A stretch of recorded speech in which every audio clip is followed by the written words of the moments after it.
మన ప్రభువును రక్షకుడైనటువంటి యేసుక్రీస్తు నామానికే మహిమ ఘనత ప్రభావం కలుగునుగాక. ప్రత్యక్షంగా పరోక్షంగా చూస్తున్న మీకు అందరికీ కూడా హృదయపూర్వకమైనటువంటి ప్రేమ వందనాలు. దేవుని వాక్యము మనం వినడానికి మరొక రోజు దేవుడు మనకిచ్చాడు. ఆయుష్కాలాన్ని, ఆరోగ్యాన్ని దేవుడు మనకు అనుగ్రహించాడు. అందును బట్టి నిజంగా ప్రభువుని మనం ఎంతగానో స్తుతించబద్దులం. అనుదినము దేవునితో ఆయన మాటలు వినే భాగ్యం దేవుడు మనకిచ్చాడు. అందుకు ఎవరికి రుణస్థలం? దేవునికి రుణస్థలం. మనం ప్రభువుకి ఎంతో రుణస్థలం. మన ప్రయాణాలు నమ్మదగినవి కావు, మనం ఉన్న పరిస్థితులు నమ్మదగినవి కావు, మనం ఉన్న స్థలాలు నమ్మదగినవి కావు. ఎక్కడ చూసినటువంటి పరిస్థితులు, గందరగోళమైన పరిస్థితుల మధ్యలో ప్రభునటువంటి యేసుక్రీస్తు వారిని మనం వినగలుగుతున్నామంటే ఇది దేవుడు మనకిచ్చినటువంటి యొక్క గొప్ప భాగ్యం. మంచిది. పరిశుద్ధమైనటువంటి బైబిల్ గ్రంథంలోంచి ఈ పూట లూకాసు వార్త 10వ అధ్యాయము 30వ వచనం నుంచి 37వ వచనం దాకా నేను చదువుతాను. జాగ్రత్తగా ఆలకిద్దాం. లూకాసు వార్త 10:30. అందుకు యేసు ఇట్లనెను, ఒక మనుషుడు యెరూషలేము నుండి యెరికో పట్టణమునకు దిగి వెలుచు దొంగల చేతిలో చిక్కెను. వారు అతన్ని బట్టలు దోచుకొని అతని కొట్టి కొర ప్రాణముతో విడిచిపోయిరి. అప్పుడు ఒక యాజకుడు ఆ త్రోవను వెళ్ళుట తటస్థించను. అతడు అతను చూచి ప్రక్కగా పోయెను. అలాగునే లేవిడొకడు ఆ చోటికి వచ్చి చూచి ప్రక్కగా పోయెను.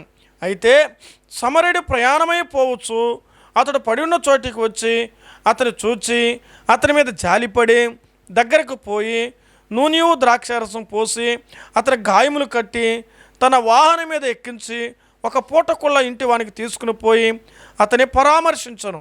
మరునాడు అతడు 2 దేనారాలు తీసి ఆ పూటకుళ్ళ వానికి ఇచ్చి, ఇతడిని పరామర్శించుము, నీవు ఇంకేమైనా ఖర్చు చేసినడలా నేను మరలా వచ్చినప్పుడు అది నీకు తీర్చునని అతనితో చెప్పిపోయాను.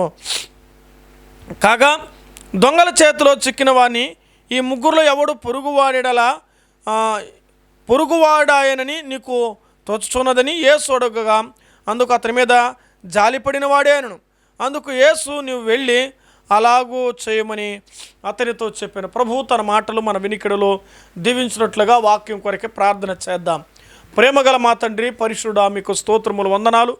ప్రజలు మీ వారు వింటున్నవారు నాయన, ఈరోజు నీ సన్నిధిలో ఎవరైతే కూడి నీ మాటలు వింటూ ఉన్నారో ప్రభువా, వారందరినీ దీవించండి. షాలేం స్వరం యూట్యూబ్ ఛానల్ ద్వారా వాక్యము వెదజల్లబడుతుండగా నాయన మీరు మాట్లాడుతుండగా ఎంతోమంది జీవితాల్లో తండ్రి వివాహాల కొరకై, ఉద్యోగాల కొరకై, గర్భఫలాల కొరకై, ఆరోగ్యాల కొరకై, స్వస్థతల కొరకై ఎదురు చూస్తున్న వారిని ప్రభు సహాయం చేయండి, ఆదరించండి, ఆదుకోండి.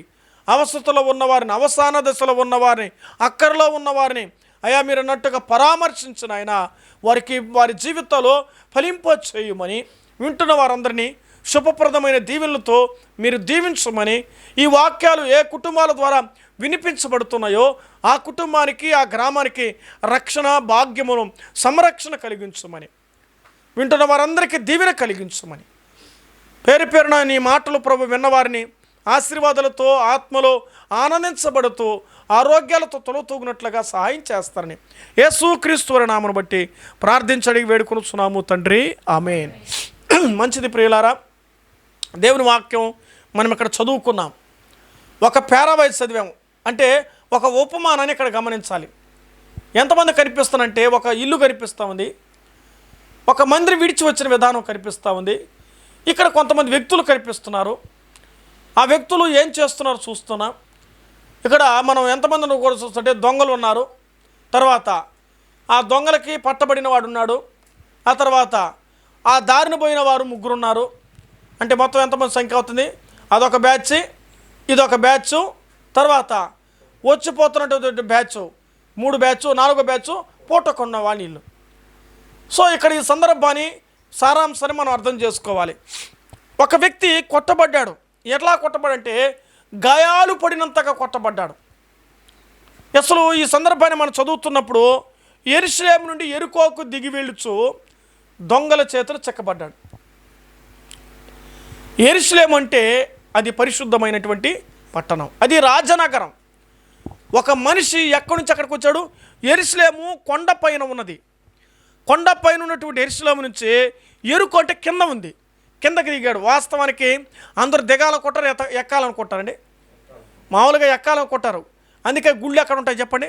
ఎక్కువగా కింద ఉండవు. ఎత్తైనటువంటి ప్రదేశాల్లో కొండ శిఖరాలు ఎక్కువగా గుళ్ళు పైన కడతారు. ఎందుకో తెలుసా? దేవుడు ఇప్పుడు పైన ఉండాలి. అందుకే నాడు చూస్తున్నాం ఎన్నో గుళ్ళు గోపురాలంతా కూడా ఎక్కువగా పైన కడతారు, కొండల మీద కడతారు. కాబట్టి కొండల పైన ఉండేటువంటి గుడి యెరూషలేం. 7 కొండల మధ్యలో ఏముంది తెలుసా? యెరూషలేం గుడి ఉంది. ఈనాడు ప్రపంచానికి మధ్య భాగం ఆసియా ఖండంలో యెరూషలేం చూస్తున్నాం. కాబట్టి ఇక్కడ మనం చదువుకున్నటువంటి వాక్యంలో గమనిస్తే యెరూషలేం అంటే దేవుని పట్టణం, అంటే దేవుని ఇల్లు. దేవుని ఇంటి నుంచి ఎక్కడికి వస్తున్నాడు? యెరికోకు వస్తున్నాడు. ఎక్కడి నుంచి? పైనుంచి కిందకి దిగుతాడు.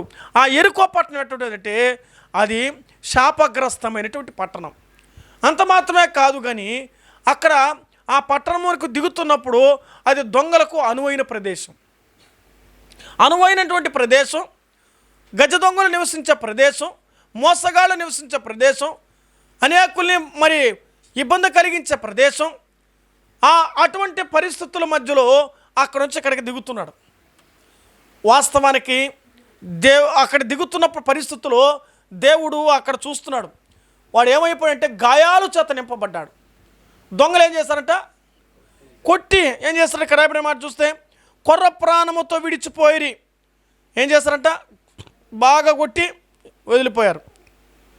ఆ మాట అతని బట్టలు దోచుకుని ఏం దోచుకున్నట్ట? ఇంకేం దోచుకున్నారో ఏం దోచుకున్నాడు రాయబడలే కానీ బట్టలు అన్నాడు. ఈరోజు ఏమండి ఏం దోచుకున్నది? దేవుని సొత్తు దోచుకున్న వాళ్ళు చాలామంది తయారైపోయినారు. అంతేందుకంటే దేవుని బ్యానర్లు కూడా ఏం చేస్తున్నారు? వాళ్ళు కూడా కిడ్నాప్ చేస్తారు, దోచుకుంటున్నారు వాళ్ళు. అది దేవుని సొత్తు అని తెలియడం లేదు, బ్యానర్లు ఉండలేదు, రోడ్లో ఫ్లెక్సీలు ఉండడం లేదు. అరే దేవుని సొత్తు, దేవుని ప్రజలను కూడా నేటి దినాలు లేవు. దేవుడు తర్వాత చూసుకుందా కానీ ముందు మన కడుపు చూసుకుందాం. వారి కడుపే వారి దేవుడు. ఈరోజు దేవుని స్థానాన్ని విడిచిపెట్టి మానవుడు ఎన్నెన్నో దొంగిలిస్తున్నాడు. కొంతమంది హృదయాలు దొంగిలించేవారు ఉన్నారు, కొంతమంది బంగారు దొంగిలించేవారు ఉన్నారు, కొంతమంది ఇంట్లో ఉన్న సామాగ్రులు దొంగిలించేవారు ఉన్నారు, ఎన్ని కావాలంటే దొంగిలించేవారు ఉన్నారు. అక్కడ దొంగిలించబడిన కనుక కారణం తెలిసిన వాడు యెరూషలేము నుండి ఎరుకోద్ది అంటే దేవుని ఇల్లు వదిలాడు, దొంగల చేతిలో కొట్టబడ్డాడు. అదే దాని అర్థం. ఎవరైతే దేవునికి దూరం అవుతారో వాళ్ళ లోకానికి దగ్గర శాపానికి ఉగ్రతాయి, వాళ్ళ చేతులు పట్టబడతారు. దొంగలు కొట్టాల్సిన స్థితిలోకి వచ్చాడు. ఎవరి వల్ల? తాను చేసుకునేటువంటి ఆలోచన. కొండ మీద ఉండవలసిన వాడు దొంగల చేతులు చిక్కి అనుభవానికి వచ్చాడు. వాడు గాయపరచబడినట్టుగా చూస్తున్నాం. గాయపరచబడ్డాడు. దేవునితో ఉంటే ఏముండవు, మా గాయాలు ఉండవు. నీ గాయాలు మానుపువాడు. ఏ గాయాలున్నా దేవుని వాక్యంలో రేపటి మాట చూస్తే మనిషి యొక్క జీవితంలో అనేకం ఉంటాయి. దేవునితో ఉంటే నీ ప్రతి పరిస్థితికు ఆయన ఏం చేస్తాడు? ఆయన సహాయం చేస్తాడు. ఇప్పుడు నేను ఇక్కడ రాబడిన ఈ రాత్రి వేళ అంశ భాగం అంటే గాయాలు అనే టైటిల్ పెట్టబోతున్నాను మీకు. ఏం గాయాలు? ఇక్కడ మనం గమనం చేస్తే గాయాల గురించి రాయబడితే బైబిల్ గ్రంథంలో నేను కొన్ని ఊరికి అవుట్లైన్ చెప్తాను, అవుట్లైన్ మాత్రం చెప్తాను గాయాల గురించి. ఒకటి పై గాయాలు, పైనే తగలుతాయి తెలుసా? పై గాయాలు. ఎవరైనా మనిషి కొట్టేప్పుడు కొంతమంది గాయాలు పైనే కనిపిస్తూ ఉంటాయి. ఈ పైన గాయాలు కొర్ర ప్రాణంతో విడిచిపోయారంటే ఇప్పుడు ఏ గాయాల దగ్గర ఉంటాయి? ఘోరమైన గాయాలు, ఘోరమైన గాయాలే. ఇది బైబిల్ గ్రంథంలో ఇర్మియా గ్రంథం 14:17 రాయబడుతుంది. 14:17లో ఘోరమైనటువంటి గాయాలు, ఘోరమైన గాయాలు. యోబు గ్రంథం 34:6లో అక్కడ రాయబడితే మానజాలని గాయాలని రాయబడింది. కొన్ని గాయాలు ఏమో అప్పుడే షుగర్కి ఏదైనా ఏమంటే షుగర్ పేషెంట్కి ఏదైనా ఒక చిన్న గాయం తగిననుకో అది చిన్న చిన్న చిన్న చిన్న చిన్న ఏంది గోరంతా ఉండేదంటే గొడ్లంతా తయారవుతుంది అంటారు సామెత. అది గాయాలంతా అట్లాగే లోపల అది గాయం చేస్తుంది. మానని గాయాలు. కొందరు జీవితంలో మానని గాయాల మధ్యలో ఉన్నారు. ఆ తర్వాత ఇక్కడ చూస్తే మరణకరమైనటువంటి గాయాలు. మళ్ళా మీకా గ్రంథం 1:9 మరణకరమైనటువంటి గాయాలు. కొంతమంది గాయాల ద్వారా ఏమయ్యండి? చనిపోతారు. తల పగలిపోయి ఏమవుతారు? చనిపోతారు. గాయాలు తగలబడి ఏమవుతున్నారు? చనిపోతున్నారు. ఇప్పుడు నేను వీటికి ఏం పెట్టంటే ఒక మనిషిని ఏం చేస్తున్నాడు? గాయపరుసు. నెంబర్ 1 మనిషి ద్వారా మనిషికి ఏమొస్తున్నాయి? గాయాలు కలుగుతున్నాయి. మనిషి ద్వారా మనిషిని ఈరోజు గాయపరుస్తున్నారు. నిజమే, మనుషులు నేటి దినాలు చాలా వరకు గాయపరుస్తున్నారండి.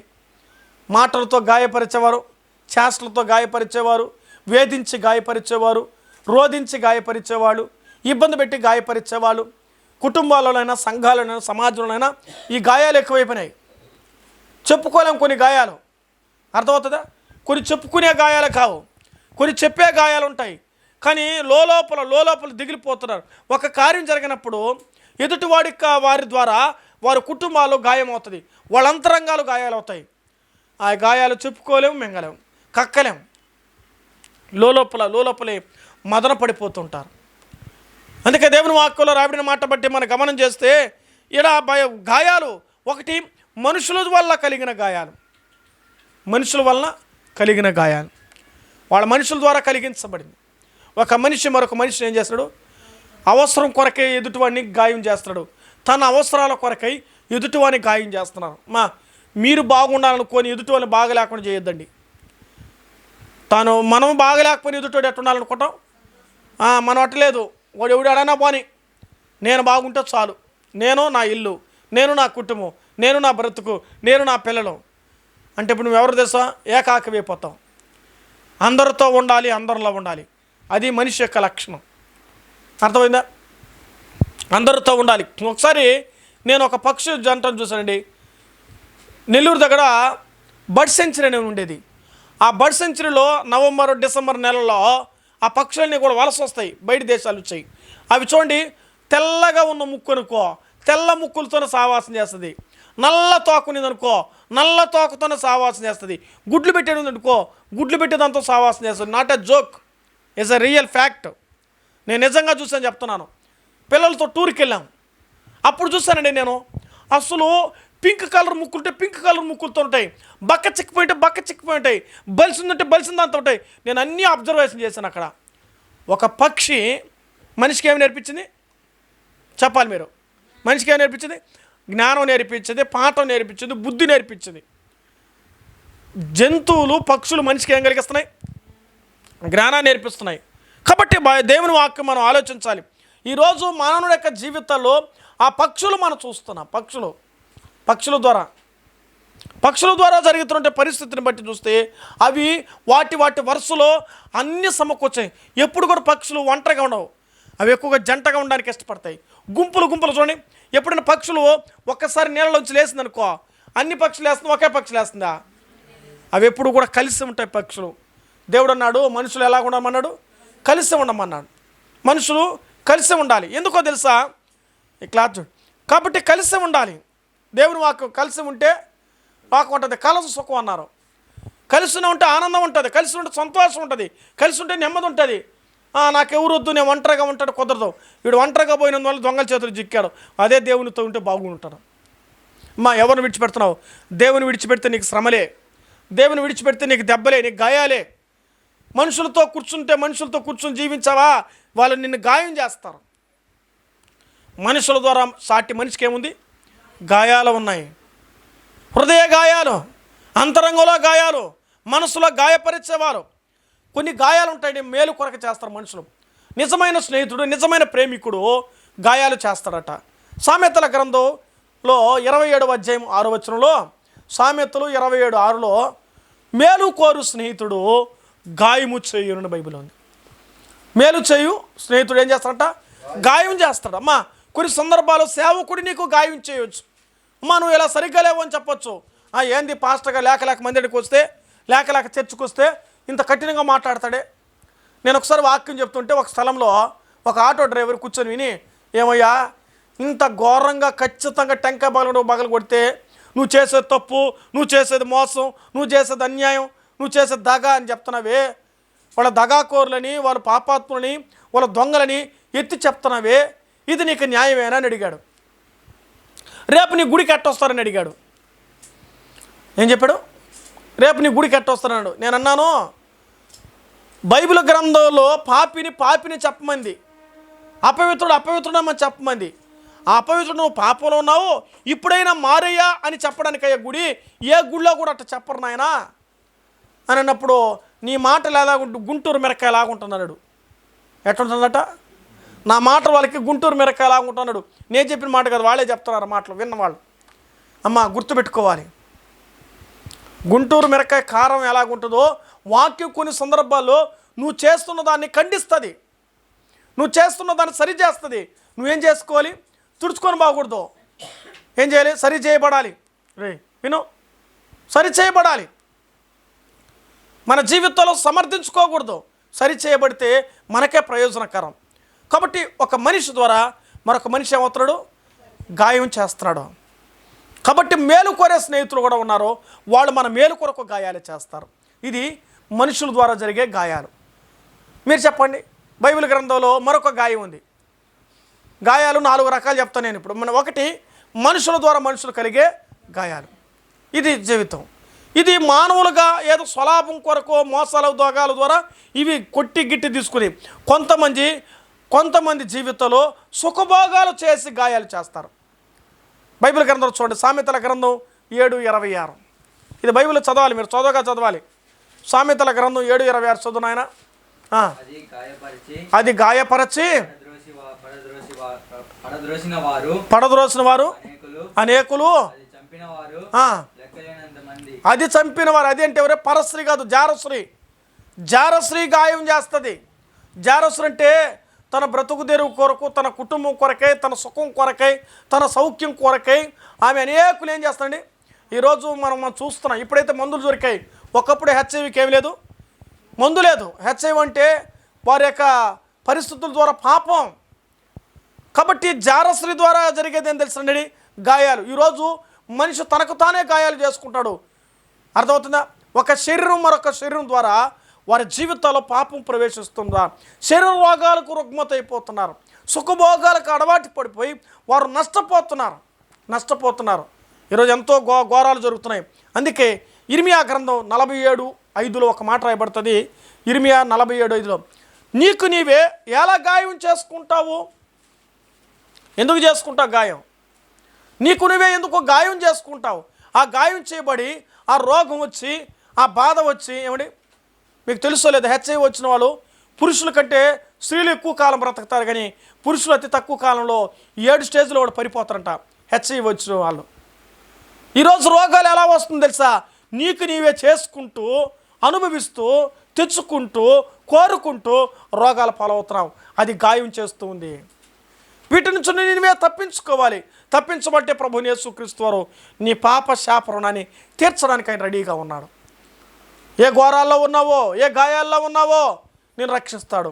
ఒకటి మనుషుల ద్వారా జరిగినటువంటి గాయాలు, రెండవది స్త్రీ ద్వారా జరిగినటువంటి గాయాలు, మూడవది మనం చూస్తే అపోస్తుల కార్యముల గ్రంథం 19:16 మూడవ గాయాన్ని చూద్దాం రండి. అపోస్తుల కార్యముల గ్రంథం 3వ అధ్యాయం 19 అపోస్తుల కార్యం 19:16 అపోస్తుల కార్యముల గ్రంథం 19వ అధ్యాయం 16 వచ్చింది చూడండి ఆయన. దయ్యము పట్టినవాడు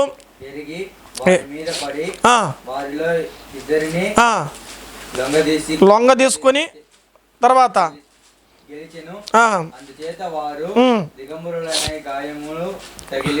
గాయములు తగిలి ఆ ఇంటి నుండి పారిపోయారు. ఇక్కడ చూడండి, ఆ దయ్యం పట్టినవాడు ఎగిరి వారి మీద పడి వారిలో 2 లొంగదీసి గెలిచాను. ఎవరో మీరు చెప్పాలి. ఇప్పుడు ఎవరు గాయం చేస్తారు? దయ్యాల గాయాలు, జారశ్రీ గాయాలు, మనుషుల గాయాలు, దయ్యాల గాయాలు. ఈరోజు దయ్యాలు ఏం చేస్తున్నాయి? గాయాలు చేస్తాయి. తనకు తామే బైబిల్ గ్రంథంలో చాలా విషయాలు ఉంది. కొన్ని గాయాలు ఏం చేస్తుంటే తను పొడుచుకుంటుందంట, కొన్ని తను చింపుకుంటుంది. నా దగ్గరకు ఒక నెలకు ముందు వచ్చారు, క్రిస్మస్ ముందు రోజుల్లో. అయ్యా నేను కత్తితో పొడుచుకొని చచ్చిపోవాలనుకుంటున్నానయ్యా, నాకు ఒక ప్రార్థన చేయనిది. ఆ తల్లి ప్రార్థన చేసుకుని మళ్ళీ అడ్రస్ లేదు. బాగా అయిపోయా ప్రార్థన బాగా జరిగిపోతే మళ్ళీ గుడికి గడరారు. ఏమంటారు తెలిసిన, మా ఇంట్లో వాళ్ళు వద్దంటున్నారా, మా ఇంటి ఆయన వద్దంటున్నాడా, మా పిల్లకాయలు ఆడిపోయినామంటారు. అప్పుడు చచ్చిపోతాను పంపించలేదు నిన్న. అప్పుడు ఎవరు వద్దలేదే, అప్పుడు మాత్రం దేవుడు కావాలి, ఇప్పుడు దేవుడు వద్దా అంటే మానవుడు ఎంత స్వార్థపరుడు. అమ్మా దేవునికి దూరం అయితే మళ్ళా దయ్యాలు వస్తాయి, జాగ్రత్త, ప్రభు దగ్గరికి రా అని చెప్పాను. ఈ దయ్యాలు మనిషిని ఏం చేస్తున్నాయి? ఒకరిని ఎదుటివాడి పడి కూడా గాయాలు చేస్తున్నాయి. కొన్ని దయ్యాల దగ్గర పోయిన అనుకో, దయ్యం అనుకో, లాక్కి కొడతాయి, కింద తిరిగి గోప గీయని పడతావు. అప్పుడు ఏమవుతావు? నీకు పళ్ళుగిళ్ళు రాలిపోతాయి. దయ్యాలతో జోలికి జాగ్రత్తగా ఉండాలి. పరిశుద్ధుడు ఒక్కడే వీటికి లోపడతాయి. పాపికి అది లోపడదాం, మోసగాళ్ళకి, తాగుబోతులకు, వ్యభిచారులకి ఆ దయ్యం లోపడదాం. ఎందుకో తెలుసా? దానికి అంత శక్తి ఉంది. ఆ దెయ్యం ఎవరో తెలుసా? దేవదూతే. దేవదూతలతో నువ్వు పోటీ పడాలంటే నీ వల్ల కాదు. అందుకే బాగా ఆలోచన చేయాలి. దయ్యాలు నిన్ను గాయం చేస్తున్నాయి. కొంతమందిని గురించి అయితే అగ్నిలో నీళ్ళలో వాటిని పడేటట్టుగా చేస్తున్నాయి. అదొక గాయం. దురాత్మల ద్వారా గాయాలు అవుతున్నారు చాలామంది. దురాత్మల గాయాలు, నెమ్మది లేకుండా, మనశ్శాంతి లేకుండా కొంతమంది పిచ్చోళ్ళలాగా తిరుగుతున్నారు. పిచ్చోళ్ళలాగా బట్టలు లేకుండా శ్మశానాల్లో తిరుగుతున్నారు. ఎక్కడికి వెళ్తారో వారికే తెలియడం లేదు. ఈ రాత్రి వాళ్ళ ఏ స్థితిలో ఉన్నా నీ గాయాల విషయంలో నువ్వు ఆలోచించాయి. గాయాలతో ఉన్నావా? జారశ్రీ గాయాలతో ఉన్నావా? దొంగతనం ద్వారా నిన్ను దొంగిలించే గాయాలతో ఉన్నావా? కొట్టబడిన గాయాలు ఉన్నావా? ఈ రాత్రి వేళ నువ్వు ఆలోచించాయి. గాయాలు ఎందుకు జరుగుతున్నాయో ఆలోచించేయాలి. గాయాలు మరొక అసలు గాయాలు ఎందుకు జరగాలి? ఇది ప్రశ్న. ఎందుకు జరగాలి గాయాలు? గాయాలు ఎందుకు జరగాలంటే దీనికి దేవుని వాక్కులు చూద్దాం రండి. కీర్తన 38వ కీర్తన 5వ చరణం. గాయాలు ఎందుకు జరగాలి, లేక ఎందుకు తగలాలి, ఎందుకు కలగాలి, ఎందుకు అవ్వాలి? చదువునైనా కీర్తన 38:5. నా మూర్ఖత వలన కలిగిన నా గాయాలు. అది మూర్ఖత అంటే మూర్ఖంగా ప్రవర్తించడం ద్వారా నీకు నీవేమవుతున్నావు? గాయపరచబడుతున్నావు. నేను ఇంతే, నా బ్రతికింతే, నీ జీవితం నీకే గాయమైపోతుంది. మూర్ఖుడు ఎవడు మాట అంటాడండి? మూర్ఖుని ఎలాంటి వాడు? వాడు గర్వాంధుడు అంటారు వాడిని.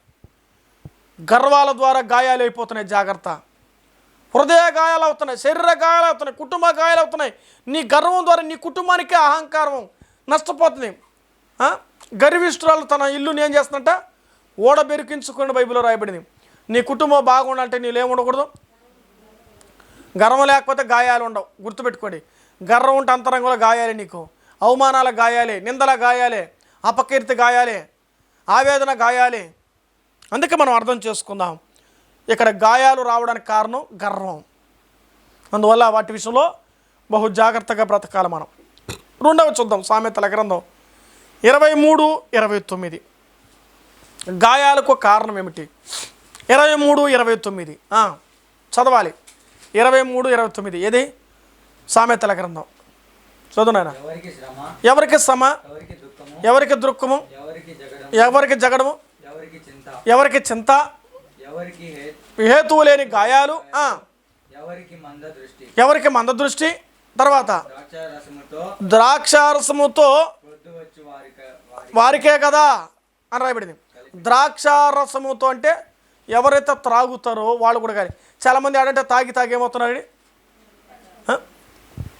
తాగొద్దు అంటే ఆడ రాసిందంటాడు, ఎక్కడ రాసిందో చూపిమంటాడు. చాలా మత్తుగా తాగారు కుటుంబాలు చాలా వరకు నష్టపోతున్నారండి ఈరోజు. వారు కొంతమంది ఎందుకు తాగుతాడు? నా బాధ నీకేం తెలుసా అని తాగుతాడంట. కొంతమంది ఏంటంటే నా పెళ్ళం భరించలేక తాగుతాడంట. కొంతమంది నేను చేసే పని బట్టి తాగుతాడంట. నా వల్ల కాలేక తాగుతాడు అంటాడు. కొంతమంది తాగి కుటుంబంలో నీ వెనక నీ కుటుంబం మర్చిపోయి మర్చిపోయి తాగి పడిపోతున్నావు. ఎక్కడ చూసినా తెల్లారికి చూస్తే వాడికి తెలియదు, నాకా ఎడ తగిలింది, ఎడ తగిలి నాకే తెలియదు అంటే అర్థమేమి? నీ త్రాగిన మైకం నేను గాయాల పాలు చేస్తుంది. అర్థమైందా? నీ యొక్క గర్వం నీకు గాయమైతే తర్వాత నీ త్రాగుడు నీకు గాయాలు అవుతున్నాయి. నువ్వు పడిపోతే పడిపోయి ఏదో క్షేమంగా ఇంటికి చేరవు. ఒకవేళ నువ్వు చనిపోతే అమ్మా అయ్యా బాబు వింటున్నారా? ఈరోజు మగవాళ్ళే కదా, ఆడవాళ్ళు కూడా తాగేది ఎక్కువైపోయినారండి. మరి ఘోరంగా తాగుతున్నారు. మళ్ళీ దాని స్టేటస్లు, దాంట్లో సెల్ఫీలు, మళ్ళీ ఇదొక స్టైలు. చీస్ అంట. స్త్రీలు ఒక పక్క అయిపోతే పురుషులు ఒక పురుషులు. అసలు లెక్కలేంతనం అయిపోయింది. ఎంత ఘోరం, పాపం పెంచిపోతున్న దినాలు మనం బ్రతుకుతున్నాం. జాగ్రత్త. నీ కుటుంబానికి నష్టం ఎవరి ద్వారా రాదా? నీ ద్వారానే వస్తుంది, గుర్తుపెట్టుకో. అందుకే జాగ్రత్తగా బ్రతకాలి. ఒక ఆయన మరి చెప్పకూడదు ఇవన్నీ విషయాలను కూడా. ఎంత ఘోరం అయిపోయిందంటే భర్త తాగితే భార్య కూడా తాగుతా ఉంది. ఏమంటే సగభాగం. అర్థమైందా? ఏమి ఘోరాలు జరుగుతున్నాయి దినాలండి ఈరోజు. తద్వారా నీ కుటుంబానికి నీవే అతి తక్కువ వయసులోనే చనిపోతున్నారు. రోగాలు వచ్చి చనిపోతాయి. ఎవరి కాలంలో ఏమన్నా నా కళ్ళ ముందు నాకన్నా దాదాపు 10 ఏళ్ళు చిన్నపిల్లకాయలు చనిపోతున్నారండి. బ్యానర్ చూస్తున్నాను, ఫొటోస్ చూస్తున్నాను రోడ్ల మీద. ఏంద్ర వీడప్పుడు చనిపోయాడా? ఎవరంటే వాడు త్రాగిన మైకు పడిపోయి చచ్చిపోతున్నాడు, రోగం అంటుకొని చచ్చిపోతున్నాడు. నాతో కూడా చదువుకునే పిల్లకాయలు నా ఫ్రెండ్స్ కూడా ఉన్నారు, చాలామంది తాగి చనిపోయిన వారు ఉన్నారు. నువ్వేమయ్యా ఎవరి గ్రీన్గా ఉన్నామంటున్నారు? ఏమండి ఎవరి గ్రీన్? ఈ భూమి మీద బాగా బ్రతకంటే స్త్రీకి, తర్వాత మత్తు పానీయాలకి, సుఖభోగాలకి ఎంత జాగ్రత్తగా ఉంటావో, తిండి విషయం జాగ్రత్త కూడా నీ ఒళ్ళంత క్షేమంగా ఉంటుంది. నోరు కట్టుకోవాలి, ఒళ్ళు కట్టుకోవాలి, మనసు కట్టుకోవాలి, అప్పుడు నువ్వు క్షేమంగా ఉంటావు. లేదా అన్నీ నీకు నష్టమే. అందుకే జాగ్రత్తగా ఉండాలి. తగినంతగా మన వెనక మన కుటుంబం ఉంది, మన వెనక మన దేవుడు ఉన్నాడు, మన వెనక మన జీవితం ఉందని ఆలోచిస్తూ బ్రతకాలి. అర్థం లేని బ్రతకూడదు, ఆలోచించే బ్రతకంటే అప్పుడే నీ జీవితం ఆయుష్కాలం వస్తుంది. లేదంటే ఆ సగభాగం అయిపోతుంది నీ జీవితం. వల్ల గాయాలు గల కారణం చూస్తున్నాం. మూడవది, దేవుని విడిచివారికి గాయాలు అయిపోతున్నాయి. దేవుని విడిచివారికి గాయాలు మీరు కావాలంటే చూడండి, వారి పాపాలలో గాయాలే. ఇర్మియా గ్రంథం చూడండి, ఆయన బైబిల్లో ఇర్మియా గ్రంథం 30:15 మానవుడు చేసే పాపాల ద్వారా కూడా గాయాలైపోతున్నాడు. చూద్దామా? త్వరగా చదవాలి. ఇర్మియా గ్రంథం 30:15 నీ గాయము చేత ఇక్కడ చూస్తావా? అంత చదువుకుంటూ వస్తే నీ దోషాలు, నీ పాపాలు, నీ గాయాలైపోయినాయి. వీటి విషయంలో జాగ్రత్తగా ఉండాలి. నీ దోషములు బట్టి అది ఎలాగో చేస్తున్నాను. ఇప్పుడు నేను ఎన్ని గురించి చెప్పానంటే 3 గురించి చెప్పానండి. గాయాలు ఎందుకు వస్తాయో, గాయాలు ఎవరు చేస్తున్నారో, చివరిగా దేవుడు కూడా గాయం చేస్తాడు, దేవుడు కూడా గాయపరుస్తాడు. గుర్తుందా? ఎన్నిసార్లు ఊరుకుంటాడు? బిడ్డ తప్పు చేస్తే ఎన్నిసార్లు ఊరుకుంటాడు? చూస్తాడు ఒక దెబ్బ కొడతాడు తండ్రి. రే నువ్వు చేసే పని ఏమనంటాడు? దేవుడు కూడా గాయపరుస్తాడు. ద్వితోపదేశకాండం 32:29 నిన్ను గాయపరచువాడు నేనే, నిన్ను స్వస్థపరచువాడు కూడానే. దేవుడు ఇప్పుడు ఎందుకు గాయం చేస్తాడే? నీకు బుద్ధి రావాలని చేస్తాడు. బుద్ధి రావాలి. బిడ్డను ఎందుకు కొడుతున్నావు? వాడికి బుద్ధి రావాలి, వాడికి జ్ఞానం రావాలి, వాడు బాగుపడాలి. అందుకే యోబు గ్రంథం 5:18 ఒక మాట చదవండి ఆయన. యోబు గ్రంథం 5:18 అక్కడ ఒక మాట రాయబడుతుంది. యోబు గ్రంథం 5:18 అక్కడ గాయపరిచి నిన్ను స్వస్థపరచువాడు కూడా నేనే. గాయం చేసిన నేనే నిన్ను స్వస్థపరుస్తాను. ఎందుకో తెలుసా? అది గాయపరిచి నేను గాయం కడతాడు ఆయన. ఆయన గాయము చేయును, ఆయన చేతులే నేను స్వస్థమా. ఈరోజు నువ్వు ఏ గాయాలను యేసు ప్రభు చేతకు వస్తే ఆయన గాయాలు మానుస్తాడు. నువ్వు చేసిన పాపానికి ఆయన చేతులు గాయాలైపోయినాయి తెలుసా? మన అంతఃకర్మ క్రియలు బట్టి అతడు గాయపరచబడిను, మన దోషములు బట్టి అతడు నడుగు కొట్టబడిను, మన సమానార్థమైన శిక్ష అతని మీద పడి మనం చేసిన పాప గాయాలు యేసు ప్రభువు గాయాలు పడినారు. యేసు ప్రభు అనుకున్న రక్త గాయాలు, తలముద్దులు కొన్ని పాదాలు కూడా, ఆయన దేహమంతా గాయాలు. కేవలం నిన్ను రక్షించాలని, నిన్ను రక్షించడానికి తన ప్రాణం పెట్టి చనిపోయి సమాధి చేయబడి ప్రభు తిరిగి లేచాడు. యేసు ప్రభు నమ్మితే పరలోక రాజ్యం, నమ్మకపోతే అగ్నిగుండమే. నమ్ముతావు ఈ రాత్రి వేళ? నీ కొరకు యేసు ప్రభు గాయమైపోయాడు, నీ కొరకు తన రక్తం కార్చాడు, నీ కొరకు పరలోకం వదులుకొని ఆయన శిక్ష వేయబడ్డాడు, నీ కొరకు తిరిగి లేచాడు ప్రభు. ఏదో ఆషామాష అనుకోవద్దు. నమ్మితే పరలోక రాజ్యం, లేదా యుగ యుగాల అగ్నిలో నీ గాయాలు ఎలా కూడా తెలిసినా ఆరని గాయాలు, అవి మంటల గాయాలు తనిపిస్తావు. అది రాకముందే, అగ్నికి పోకముందే, జీవితం ఆరిపివేయబడక మునిపే ఆయన అంగీకరిస్తే పరలోక రాజ్యం పొందుతావు.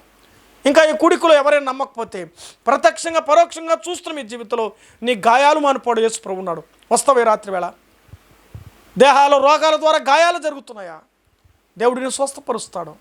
రోగాల ద్వారా గాయాలు మనం విన్నాం, శరీర సుఖభోగాల ద్వారా చేసుకునే గాయాలు అవి, వాటిని కూడా దేవుడు తప్పిస్తాడు. శత్రువు ద్వారా, లోకస్తుల ద్వారా నువ్వు దొంగిలించబడుతున్న గాయాల మధ్యలో నువ్వు కొట్టబడుతున్నావు నీ అంతరంగం. దేవుడు నిన్ను కాపాడుతాడు, రక్షిస్తాడు. వస్తావు ఈ రాత్రి వేళ దేవుని దగ్గరికి. నీ గాయాలు స్వస్థపరచువాడు యెహోవాను నేనే అన్నాను. గాయాలు మాన్పేవాడు నేనే, నీ పాప గాయాల నుంచి నేను విడిపించేవాడును కూడా నేనే, నిన్ను రక్షించేవాడు కూడా నేనే. కాబట్టి వస్తావా ఈ రాత్రి వేళ? ఇస్తావా హృదయం ప్రభువుని? అంగీకరిస్తావో దేవుణ్ణి? దేవుని అంగీకరిస్తే, ఆయన నమ్ముకుంటే, ఆయన దగ్గరికి రాగలిగితే, ఆయన పాదాలు శరణు వేడుకుంటే నీ కుటుంబం ఆనందంగా ఉంటాడు. గాయాలు లేకుండా, నీ జీవితంలో గందరగోళం లేకుండా, కలవరాలు లేకుండా, కష్టములు లేకుండా, కన్యలు లేకుండా నిన్ను కాపాడి రక్షించి నిన్ను బలపరిచి నీ కుటుంబాన్ని దీవిస్తాడు, నీ కుటుంబాన్ని ఆశీర్వదిస్తాడు, నువ్వు అనుకున్న కలలో నెరవేర్చే స్థితిలోకి నడిపిస్తాడు. అయితే నీవు ఆయన నమ్ముకోవాలి రాత్రి వేళ. ఆయనకు హృదయం ఇవ్వాలి. నువ్వు అనుకునేది నెరవేర్చమంటే యేసు ప్రభు నమ్మితే నీ జీవితంలో